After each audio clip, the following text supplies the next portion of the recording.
கார மீன் குழம்பு. இதுக்கு தேவையான பொருட்கள் பார்த்துக்கலாம். நான் ஒரு பெரிய சைஸ் பூண்டு உரிச்சி எடுத்து வச்சிருக்கிறேன். ஒரு 20 சின்ன வெங்காயத்தை பொடியாக கட் பண்ணி வச்சிருக்கிறேன். எடுத்து ஒரு பெரிய தக்காளி பழம் கட் பண்ணி வச்சுக்கிறேன் பொடியாக. ஒரு 2 கொத்து கருவேப்பிலை எடுத்து வச்சுக்கிறேன்.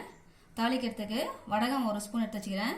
மஞ்சத்தூள் ஒரு 1/2 ஸ்பூன் எடுத்து வச்சுக்கிறேன். புளி பாருங்க ஒரு 2 நெல்லிக்காய் சைஸ் அளவுக்கு எடுத்துக்கோங்க.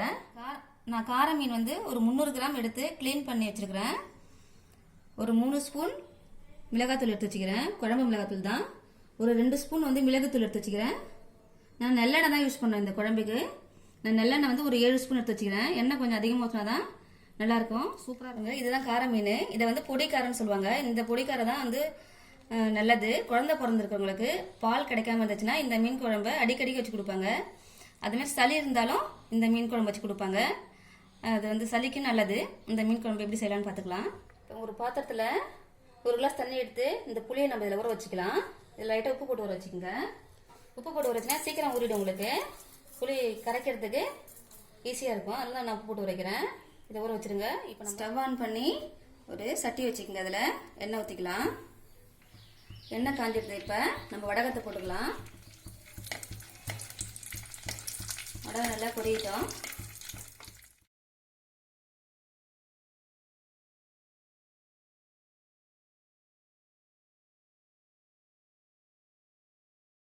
வடகம் பொரிஞ்சிட்டு கருவேப்பிலை போட்டுக்கலாம்.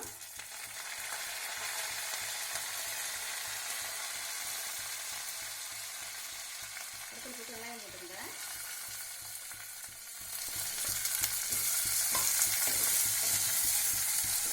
இதை நல்லா வதக்குங்க.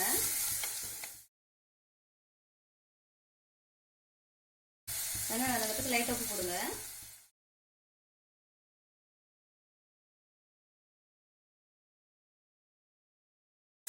வெங்காயம் நல்லா வதங்கிடுது. இப்போ நம்ம தக்காளி போட்டுக்கலாம். தக்காளி நல்லா குழையிற அளவுக்கு வதக்குங்க. மீனில் லைட்டாக மஞ்சத்தூள் போட்டு பெசரி வைங்க.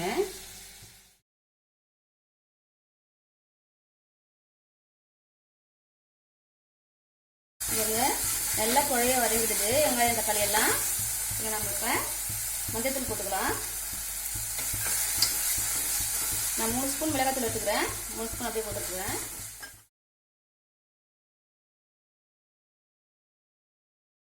ஒரு நிமிஷம் வதக்குங்க. ஒரு நிமிஷம் நல்லா வதங்கிடுது. இப்போ நம்ம ஊற வச்சிருந்த புளியை நான் கரைச்சி வடிகட்டி எடுத்து வச்சுக்கிறேன். இதை இதில் ஊற்றிக்கலாம்.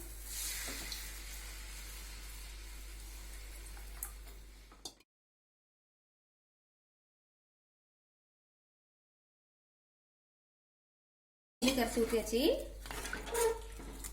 இப்போ உப்பு காரம் டெஸ்ட் பண்ணிக்கோங்க. நம்ம மிளகுத்தூள் 1 ஸ்பூன் 1.5 ஸ்பூன் மிளகுத்தூள் போட போகிறோம். அதனால நீங்கள் காரம் பார்த்துக்குங்க. காரம் ரொம்ப மீடியமாக இருந்தால் போதும். மிளகுத்தூள் போட்டால் இன்னும் கொஞ்சம் காரம் அதிகமாக இருக்கும். நம்ம புளியில் கொஞ்சம் உப்பு போட்டு ஊற வச்சோம். வெங்காயம் வதக்கிறதுக்கு கொஞ்சம் உப்பு போட்டுருக்கோம். அதனால் கொஞ்சமாக உப்பு போட்டுக்குங்க.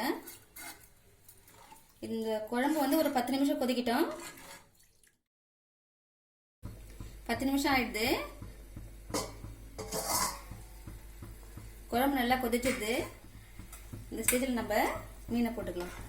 இவங்க மீன் குழம்பு கார மீன் குழம்பு தண்ணியாக தான் இருக்கணும். கொஞ்சம் நான் தண்ணியாக தான் வச்சுக்கிறேன். இந்த பாருங்க, இந்த மீன் இதில் நம்ம போட்டுடலாம்.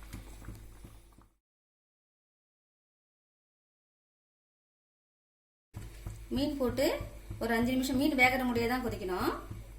மீடியம் ஃப்ளேமில் வச்சுக்கோங்க. இப்போ மீன் வேகிற முடிய தான் கொதிக்க வைக்கணும். பூண்டை இதை மாதிரி நான் தட்டி எடுத்து வச்சுக்கிறேன்.